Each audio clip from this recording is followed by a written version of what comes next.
জয় জুবিন দা, জয় জুবিন দা, জয় জুবিন দা। তো হেল্ল' বন্ধুসকল, আজি প্ৰায় এমাহ হোৱাৰ উপৰিও আমি আমাৰ জুবিনদাৰ কোনো ধৰণৰ ন্যায় নাপালোঁ। তো সেইবাবে আজি আমি সকলো একত্ৰিত হ'লোঁ। একত্ৰিত হৈ আমাৰ জুবিনদাৰ সমাধিস্থললৈ আহি আমি ইয়াৰ পৰাই জুবিনদাৰ ন্যায়ৰ বাবে দাবী জনালোঁ। আৰু আমি দেখিবলৈ পাইছোঁ এতিয়া একাংশ ব্যক্তিয়ে ৰাজনৈতিকৰণ কৰিবলৈ বিচাৰিছে বিষয়টো। আমাৰ এটাই কথা, আমি জুবিনদাৰ ন্যায় লাগে, ন্যায়ৰ বাহিৰে আমাৰ অন্য একো নালাগে, আমাৰ একমাত্ৰ ন্যায় লাগে। এতিয়া একাংশ বিৰোধীয়ে হওক, চৰকাৰে সকলোৱে ৰাজনীতি কৰিবলৈ লৈছে। আৰু জুবিনদাই কৈছে পলিটিক্স নকৰিবা বন্ধু, কিন্তু সেই জুবিনদাৰ মৃত্যুৰ লগতে যেন পলিটিক্স হ'বলৈ লৈছে।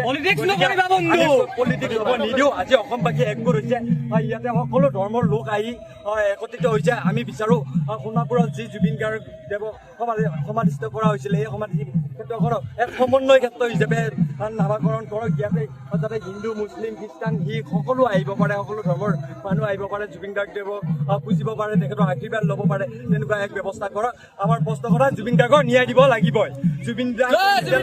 জুবিনৰ কাৰণে প্ৰতিবাদ কৰাৰ কাৰণে জেল যাব লাগে, জেল যাম।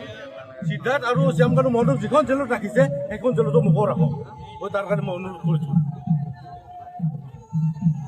জয় জুবিন দা, জয় জুবিন দা, জয় জুবিন দা, জয় জুবিন দা, অমৰ হওক, অমৰ হওক, অমৰ হওক। আজি দেখি আমি হেৰুৱাই পেলাইছোঁ, আমাৰ মাজৰ পৰা আমি নোৱাৰিব বাধ্য হৈছোঁ। আমাক ন্যায় লাগে। আমি দেৱৰ মৃত্যুৰ সৈতে যিসমূহ অপৰাধ নাম হাৰাম খাইছে, তেওঁলোকক অতি সোনকালে সকলোকে তদন্ত আওতালৈ এজনো যাতে তদন্তৰ পৰা বাচি যাব নোৱাৰে।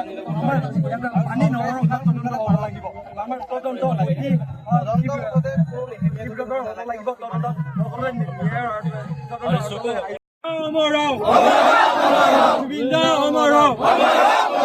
আমাক ন্যায় লাগিব, আমাক ন্যায় লাগিব।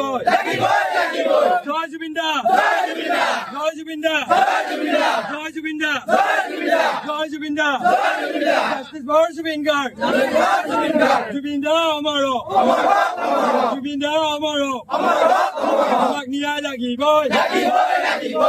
আমাক ন্যায় লাগিব।